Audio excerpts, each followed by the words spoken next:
Rolling. हाय सुम्बुल, सबसे पहले welcome to the channel. Thank you. सबसे पहले ये जानना चाहेंगे बिग बॉस का सफ़र कैसा रहा, क्योंकि जाते वक्त हमने देखा था सुम्बुल एक अलग ही अवतार में स्टार्टिंग के डेज में दिख रही थी, फिर आप बाद में हमने देखा कि एक अलग ही आपका रूप दिखा है। आई थिंक कि वो बहुत डिफरेंट जर्नी रही ऑफ कोर्स। एंड जैसा मैंने एक्सपेक्ट किया था वो कहीं से कहीं तक बिल्कुल वैसी नहीं थी। पर एक चीज़ मुझे अच्छी लगी कि हाँ मुझे मतलब लर्निंग एक्सपीरियंस था, बहुत चीज़ें सीखने को मिली। उसके साथ साथ एक ये चीज़ हुई कि वो बहुत रियल जर्नी रही कि स्टार्टिंग में भले ही मैं फिट इन नहीं कर पा रही थी, देन कुछ और चीज़ें हो गई जिससे मैं और ज़्यादा it was more like a downfall for me. And then वहाँ से वापस से ऊपर आना, एंड सो आई थिंक कि it was a mean natural journey. तो उस चीज़ की मुझे थोड़ी खुशी है कि हाँ एक रियल जर्नी थी मेरी।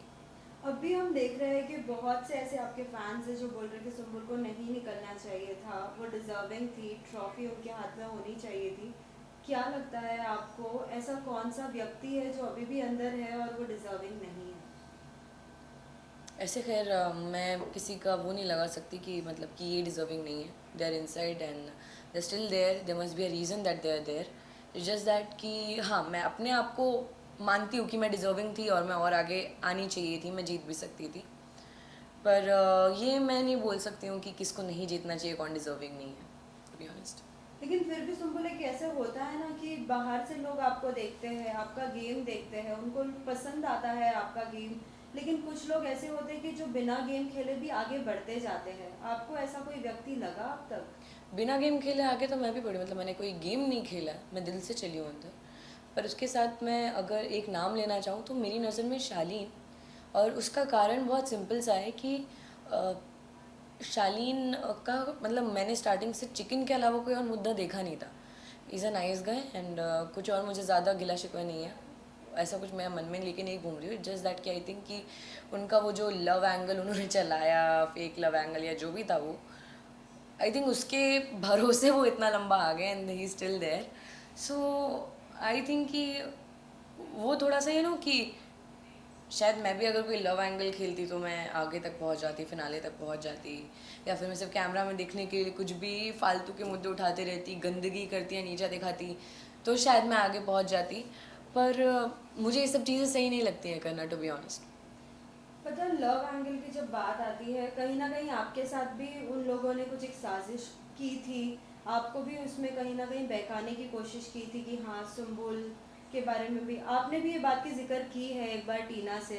क्या कहना चाहेंगे, जब अगर गेम खेला चाहते हैं तो इंडिविजुअल अपना गेम खेलना चाहिए, या ये सब मुद्दों को लाना ज़रूरी है बिग बॉस के घर में, क्योंकि ये तो एवरी सीजन का अब हो गया है कि एक लव एंगल बनाना। डू यू थिंक सो हाँ it it is is so? Actually Bigg Boss is also actually become like a film, to be honest, जिसमें एक हीरो है, एक हीरोइन है, एक विलन बन जाता है। जितना मैंने इस सीज़न में नोटिस किया है, इस सीज़न की बात करी मैं पर्टिकुलर।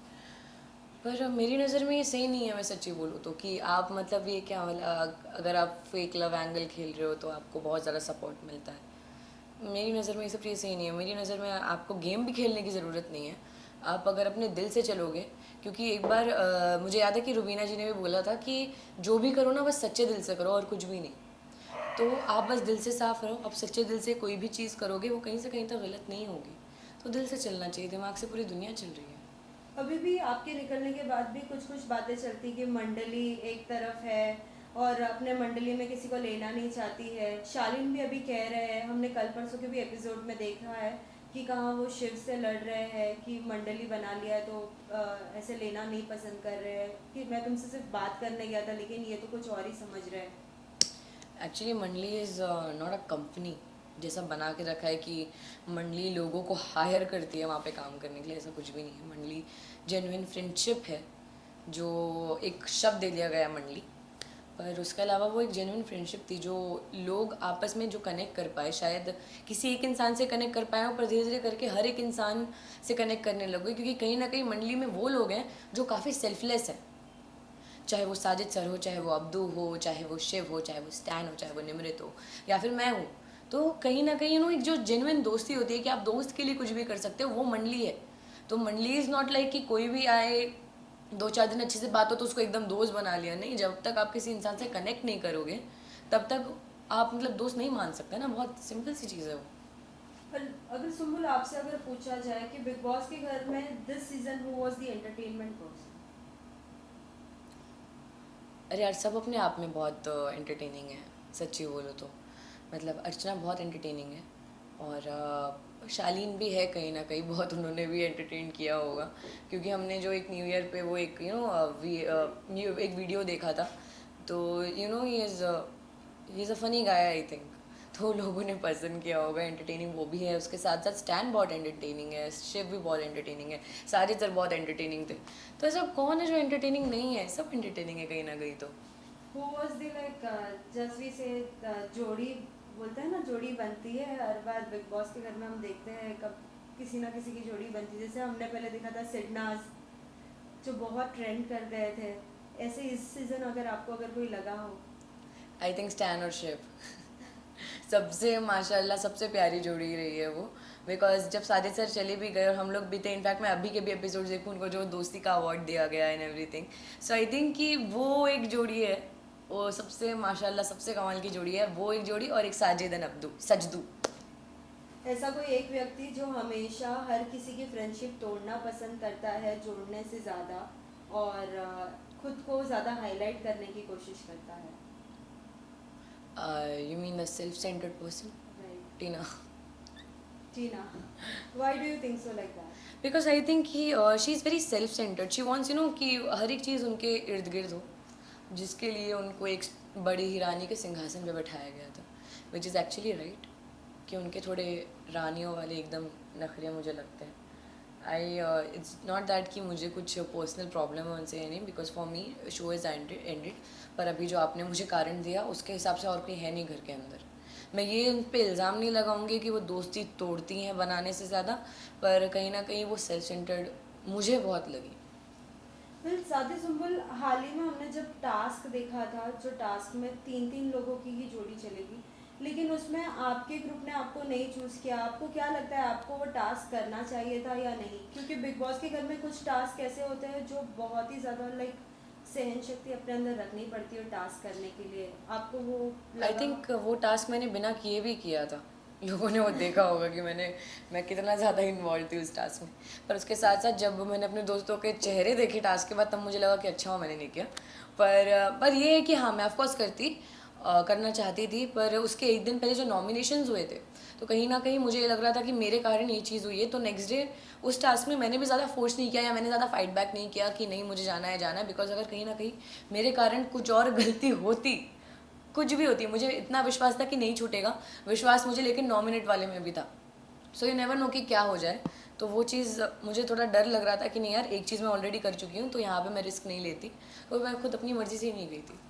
बार बार आपको लोग कहते थे कि सोई हो, अब तो जाग जाओ, अब तो जाग जाओ। ये सुन सुन के आपको कुछ अजीब नहीं लगता था? क्योंकि हर कोई ये घर में तो बहुत सारे ऐसे लोग थे जो सोए हुए थे, जो अब तक आगे बढ़ गए। मुझे बुरा लगने लगा था बीच बीच में कि मतलब अभी तो मैं जगी हुई है। जब मैं जगी थी तब भी बोलते थे कि ये सोती रहती है। मतलब मेटाफोरिकली बात कर रही हूँ। तो वो चीज़ मुझे लगी कि यार अब तो मैं अच्छे से कर रही हूँ, अब तो मैं हर जगह इन्वॉल्व हूँ, अब मुझे क्यों बोल रहे हो। वो चीज़ थोड़ी बुरी लग रही थी। और फिर क्या होता है ना कि आपको कोई भी, चाहे वो शेखर सर हो, चाहे सलमान सर हो, कुछ भी आके बोले, वो एक अलग चीज़ हो जाती है। पर वही चीज़ जब कंटेस्टेंट्स आपके सामने रिपीट करते हैं, आपको नीचा दिखाते हैं वो बोल बोल के, तब ज़्यादा बुरा लगता है। बिकॉज यू कैन नॉट से एनी थिंग, जस्ट दैट कि आपको खुद को पता है कि आप कितने इन्वॉल्व रहे हो। तो बुरा बुरा लगता था। But after a point I just एक हो गया था कि अभी छोड़ो, मेरे को अभी इतना कर लिया फिर भी कुछ नहीं हो रहा है, तो मेरे को इन्वॉल्वमेंट चाहिए ही नहीं, मेरे को होना ही नहीं है। पर फिर आया टॉर्चर टास्क, जिसमें मैं कुछ भी मतलब I couldn't control my self, because वो लोग बहुत गलत कर रहे थे। एक ऐसा व्यक्ति जिसके साथ आपकी जर्नी बहुत ही अच्छी रही, अगर किसी एक को अगर चूज करना रहा तो? साजिद सर। क्यों, रीजन? बिकॉज इस वो मतलब एकदम फादर फिगर हो गए थे मेरे लिए घर के अंदर। मेरे को उनसे डांट खाने में डर भी लगता था, और उनके लिए खाना बनाने में खुशी भी मिलती थी, उनके साथ मस्ती करने में मज़ा आता था। सो वो मतलब एक फैमिली काइंड ऑफ एक अपनापन वाली फीलिंग होती है। तो I has to feel very protected and very safe उनके पास में। सुंबल, पता है आपके इतने फैंस थे कि इतने फैन पेजेस बने हैं, पूछो मत। लेकिन है ना, लोगों की एक शिकायत थी कि अगर आप शालीन को नहीं पसंद करती, उनकी कुछ हरकतें नहीं पसंद करती, फिर भी उनका काम करना क्यों पसंद करती थी आप? क्योंकि कहीं ना कहीं टीना भी एक हद तक ऐसे चिढ़ के फिर वो पीछे हो जाती थी। मतलब स्टार्टिंग की बात करें आप, जी। वो क्या होता है ना, मेरी नज़र में जो चीज़ है कि एक दोस्ती में, आपके दोस्त में ज़रूरी नहीं है कि आपका दोस्त एकदम परफेक्ट हो, उसमें कोई फ्लॉ ही ना हो। सो दोस्ती होती यही है कि आप सामने वाले की खामियां जानते हो, वो जो जहाँ जहाँ गलत है, जो जो बुराई है वो आप जानते हो, लेकिन उसके बावजूद आप उसको एक्सेप्ट करते हो। मेरी नज़र में दोस्ती वो है। आप उसको समझाते ज़रूर हो, पर मेरे और शालीन में ऑफकोर्स एज डिफरेंस बहुत ज़्यादा था, तो कहीं ना कहीं मुझे बोलने में भी लगता था कि यार ये इंसान ऑलरेडी समझदार है, जो मुझे बाद में लगा कि नहीं है। पर स्टिल मेरे लिए स्टार्टिंग में वही चीज़ थी कि यार he is my friend and whatever, like कुछ भी बुराइयाँ हों, I should accept him the way he is, because दोस्त है मेरा, सो वाई नॉट। मेरा ये सोचना था। पापा की बातें कितनी इंपॉर्टेंट लगी, क्योंकि कहीं ना कहीं निमृत को भी हमने देखा था, उनके पापा ने भी उनको कुछ सुझाव दिए थे, लेकिन उनके लिए वो सुझाव इम्पॉर्टेंट नहीं थे। लेकिन आपके पापा का एक टाइम हमने ऐसे भी सुना कि उन्होंने बोला था सुम्बुल को वोट ना करो, लेकिन आपके परफॉर्मेंस में कुछ चेंजेस आए, राइट? आई थिंक कि निमृत के लिए ऐसा नहीं मैं बोल सकती, क्योंकि वो ऑफकोर्स कि इम्पॉर्टेंट नहीं थे, उनके पापा ने जो बोला। पर एक चीज़ हो जाती है जो शायद मैंने भी सेकेंड वीक में की थी, कि हमें कहीं ना कहीं ये लगता है ना कि हम वो ज़िंदगी जी रहे हैं, बाकी लोग वो ज़िंदगी देख रहे हैं, तो हम क्या चीज़ फील कर रहे हैं वो हम जानते हैं। उस चीज़ में हम गलत हैं, वो मैं भी मानती हूँ, एंड आई गेस वो निमृत भी मान रही होगी। पर उसके साथ साथ वही एक जो फीलिंग होती है ना कि मैं ये चीज़ देख रही हूँ, मैं पूरा ज़िंदगी जी रही हूँ, और मैं अभी तक अपने हिसाब से करते आई हूँ सब चीज़, तो थोड़ा वक्त लगता है हर एक चीज़ को एक्सेप्ट करने में। क्योंकि मैंने भी एक्सेप्ट नहीं किया था जब पापा ने सेकंड वीक में आके मुझे बताया था, जबकि मुझे लग रहा था कि टीना शालीन मेरी सबसे अच्छी दोस्त है। पर यार वही चीज़ गलत हुई। पर बाद में जब वो कन्फेशन रूम वाली चीज़ हुई, तब साजिद सर ने मेरा बहुत साथ दिया, क्योंकि मैं वो इंसान नहीं हूँ कि मैं एकदम रूडली मुंह पे बोल दूँ कि जाओ मुझे बात ही नहीं करनी है, ऐसा मुझसे वो होगा ही नहीं। पर फिर भी कहीं ना कहीं मुझे थोड़ा स्ट्रिक्ट बनना पड़ा, जिसमें साजिद सर ने मेरा बहुत साथ दिया। वेल, जब आपके पापा से भी बात हुई थी, उन्होंने कहा था कि सुम्बुल को इसलिए मैंने भेजा है कि कुछ थोड़ा इंडिपेंडेंट रहे, कुछ नया सीखने मिले। आपसे जानना चाहेंगे, बिग बॉस के घर में जाने के बाद क्या कुछ बदलाव आपके अंदर आए हैं और क्या कुछ आपने सीखा है इतने कम उम्र में? आई थिंक मेरे पेशेंस लेवल और हाई हो गए हैं, और अब अगर मुझे कोई भी मेरे बारे में बुराई करना चाहता है, कुछ भी बोलता है, कुछ भी बोलना चाहे, तो मुझे बिल्कुल फ़र्क नहीं पड़ेगा। अंदर से मैं बहुत सुन के आई हूँ, जितना नहीं सुनना चाहिए था वो भी सुन के आई हूँ। सो या मुझे नहीं लगता कि अब मुझे उन चीज़ों से फ़र्क पड़ेगा, बिकॉज एक सहन शक्ति और बढ़ गई है, पहले भी थी, अभी और ज़्यादा बढ़ गई है। उसके साथ साथ हम I am gonna be a little more reserve now, क्योंकि मैं हर एक इंसान के साथ बहुत पोलाइट रही हूँ हमेशा से, मस्ती करना ये सब। पर ज़रूरी नहीं है कि हर एक इंसान को मस्ती समझ में आए, क्योंकि वो कई बार गलत तरीके से भी समझा गया है। तो या अब किसके साथ फ्रेंडशिप नहीं रखना पसंद करेंगे और रखना पसंद करेंगी? After all, like big boss के विजेता के बाद तो आप सभी एक साथ मिलेंगे, तो आई थिंक एक्सेप्ट फॉर टीना शालीन, सबके साथ मैं दोस्ती रखना चाहूँगी। अगर फिर भी अगर वो सामने से दोस्ती का हाथ बढ़ाते हैं तो आप पसंद करेंगी? नहीं, मुझे नहीं लगता वो लोग बढ़ाएंगे, पर अगर बढ़ाए तो भी नहीं, सॉरी।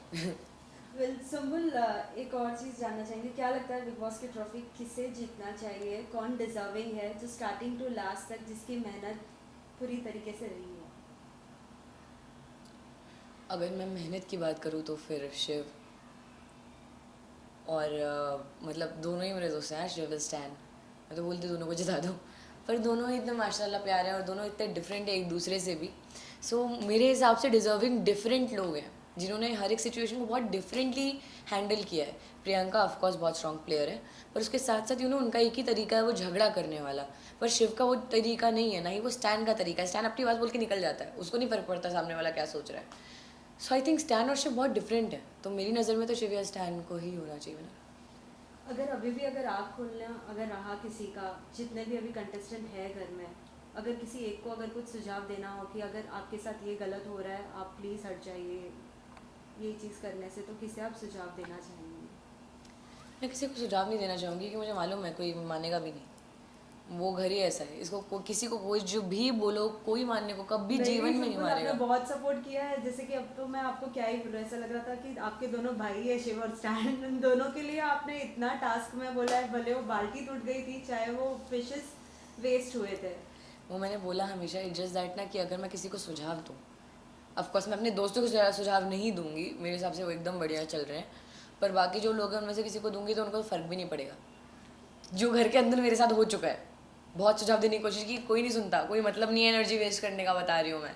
पर एक बहुत छोटी सी चीज़ है बट कि आई थिंक अर्चना अगर कुछ बहुत गुस्से में कुछ ज़्यादा ही बह जाती है, नहीं तो है वो माशाल्लाह बहुत प्यारी लड़की है एंड बहुत एंटरटेनिंग है। अगर वो इतना ज़्यादा गुस्से में बह ना जाए, थोड़ा सा कंट्रोल में रहे, तो उससे ज़्यादा प्यारा कोई नहीं है। साथ ही बिग बॉस के घर में क्या कुछ नहीं मिला था आपको, as in like food dishes and all, बाहर आने के बाद क्या कुछ पसंद करेंगे आप? मैं अभी रोज़ क्या क्या खा रही हूँ। मैंने KFC खा लिया आते ही साथ, then next day McDonald's, cold coffee, और कल मैंने चाइनीज़ खाया है एंड मोमोज़ खाए कल मैंने। और मैंने क्या खाया था, हाँ मैंने मटन खाया कल, और अभी मैं वाइट सॉस पास्ता खाऊंगी, और इसके बाद मैं बाहर निकलते ही साथ ये सब खत्म हो जाएगा जब पानी पूरी खाऊंगी। आपकी सिस्टर से भी हमने बात की थी, उन्होंने बोला था कि लाइक सिस्टर आप लोगों में बोलते हैं अपी बहन, आप भी बोलते जी, हैं। बोला था कि हमने तो कभी देखा नहीं था दी को ऐसे रोटी बनाते हुए एंड ऑल, अब तो देख रहे तो अब तो एकदम ही बदल गई है। क्या कुछ आपकी सिस्टर ने आपको कहा? आई थिंक कि वो मतलब उनको भी बिलीव नहीं हुआ पापा और सानिया को कि मैंने इतना अच्छा खाना बनाना कहाँ से सीखा, क्योंकि मैं खाना थोड़ा बहुत बनाती थी घर पे ही, बट कि मतलब शूट करते हैं जब, तो शूट करने के टाइम पे इतना वक्त नहीं मिल पाता है, तो मैंने कभी ज़्यादा खाना बनाया नहीं। पर हाँ रोटी गोल बनानी आती थी मुझे। उसके साथ साथ काफ़ी चीज़ें मैंने घर के अंदर एक्सपेरिमेंट की जो सही निकल गई, चाहे वो चिकन पुलाव हो, चाहे वो मटन पुलाव हो, चाहे मैंने मटन एक बार बनाया था वो हो, या फिर मैंने पोहा तक एक्सपेरिमेंट किया था घर के अंदर, जो सबसे वो ऐसा हो गया था कि सुम्बुल सबसे अच्छा पोहा बनाती है घर के अंदर। तो एक्सपेरिमेंट्स के चक्कर में मैं एकदम बहुत बढ़िया हो गया मेरे साथ, तो मैं तो बड़ी खुशी हो गई थी, मुझे बोला वाह मज़ा। बिग बॉस के घर के बाद बहुत से लोगों को प्रोजेक्ट्स मिले हैं, अभी हाल ही में हमने देखा है कि अंकित एक शो में है। हाँ अंकिता आप गौतम है। आप अगर पसंद करती है तो किस तरीके का शो पसंद करेंगी और करना चाहेंगी? मैं फ़िलहाल मैं चाहूँगी कि मैं वेब शोज़ पे या मैं फ़िल्म पे ज़्यादा फोकस करूँ फ़िलहाल के लिए। नहीं तो अगर मुझे एक अच्छी स्टोरी के साथ एक अच्छा बड़ा शो ऑफ़र होता है टीवी के लिए भी, then why not. It's just that कि मैं थोड़ा कुछ डिफरेंट करना चाहूँगी अब। जी। एक इमली के कैरेक्टर से ऑफ कोर्स बहुत अलग, और मेरी पर्सनालिटी से बहुत अलग, जैसा लोगों ने बिग बॉस में मुझे देखा है, क्योंकि उन्होंने उसमें भी फ़र्क देखा है कि मैं इमली में कैसी थी और मैं बिग बॉस में कैसी थी, उन पर भी बहुत बड़ा फ़र्क है। तो उसके भी अलावा मैं कुछ और एक मैं खुद को चैलेंज करना चाहूँगी, एक चैलेंजिंग रोल चाहिए मुझे, तो मैं वैसा कुछ चाह रही हूँ। क्या बिग बॉस के घर के बाद कुछ फैन से मिली है अब तक? हाँ मतलब अभी गई थी मैं ज़रा सा मतलब मॉल एक, तो थोड़े ऐसे अभी ऐसा हो गया है कि सब लोग ही पहचान ले रहे हैं। कैसे रिएक्शंस थे? मतलब सब बहुत ऐसे खुश हो गए थे देख के, एंड सब बता रहे थे कि जिस दिन मैं निकली थी एपिसोड्स देख के, उनके सबके घर वाले रो रहे थे कि मैं चली गई बाहर, कि उन सब ने बोला कि मैं बहुत डिग्निफाइड वे में रही हूँ घर के अंदर। मुझे ऐसे दिल को खुशी हुई देख के, पर वही है कि अभी सब पहचाने जा रहे हैं, मुझे समझ नहीं आ रहा मैं कहाँ जाऊँ। मैं अकेले कहीं नहीं घूम सकती, पर थोड़ा सा ऐसे खुशी हो रही है, मतलब वाह। सुम्बुल, एक आखिरी सवाल।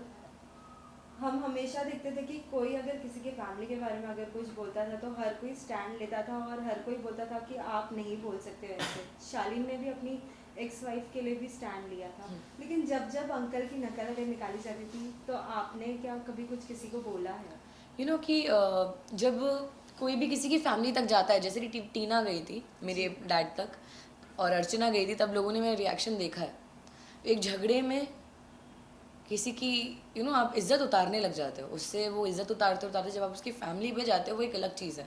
राइट। पर जो पापा की एक्टिंग करना, जबकि वो मेरे पापा की एक्टिंग है भी नहीं, बिल्कुल वैसे बात नहीं करते, पापा पूरी दुनिया जानती होगी, पर उसके साथ साथ वही चीज़ है कि वो एक फ़न स्पिरिट में होता था। मैंने जब फारा मैम आई भी थी, मैंने फारा मैम को पूछा भी था कि अगर पापा को बुरा लग रहा है, बिकॉज मैंने पहले एक बार स्टैंड को बोला था, तो फारा मैम ने बोला कि नहीं पापा इज़ ओके, तो एज लॉन्ग एज पापा इज़ ओके, पापा is taking all of this fun sportingly, तब तक मुझे कोई प्रॉब्लम नहीं है। और जिस दिन मैं घर के बाहर आई हूँ, उस दिन मैंने एपिसोड में देखा था कि स्टैंड बोल रहा था कि उसको बुरा लगता है कि जितने बार उसको बोला जाता है कि पापा की एक्टिंग करो। सो या मतलब वो एक सबूत है सब लोगों के लिए कि जिसको बोला जा रहा है करने के लिए, उसको भी थोड़ा वियर्ड लग रहा है कि यार क्यों करा रहे हो, पर as long as my father is taking it all of this in a sporting way, then why not, I am happy, he is happy, I am happy.